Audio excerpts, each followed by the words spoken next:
ابو مسلم خولانی رحمۃ اللہ علیہ حق بولنے سے کبھی گھبرایا نہیں کرتے تھے۔ حکام کو دو ٹوک انداز میں نرم و گرم نصیحتیں کرتے تھے۔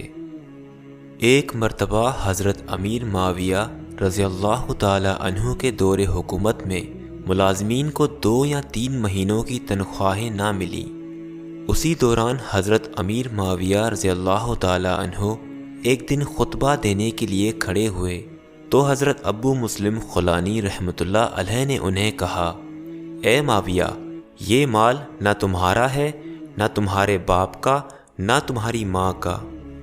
حضرت امیر معاویہ رضی اللہ تعالی عنہ نے لوگوں کو ٹھہرنے کا اشارہ کیا اور اندر تشریف لے جا کر غسل فرمایا، اور تھوڑی دیر بعد آ کر کہا، لوگو، ابو مسلم رحمۃ اللہ علیہ نے سچ کہا ہے، اور میں نے رسول اللہ صلی اللہ علیہ وسلم کو یہ فرماتے سنا ہے کہ غصہ شیطانی اثر سے ہوتا ہے، اور شیطان آگ سے پیدا ہوا ہے، اور پانی آگ کو بجھاتا ہے۔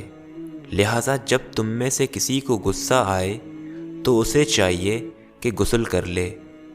اب تم سب لوگ اپنی اپنی تنخواہیں وصول کر لو، اللہ برکت دے۔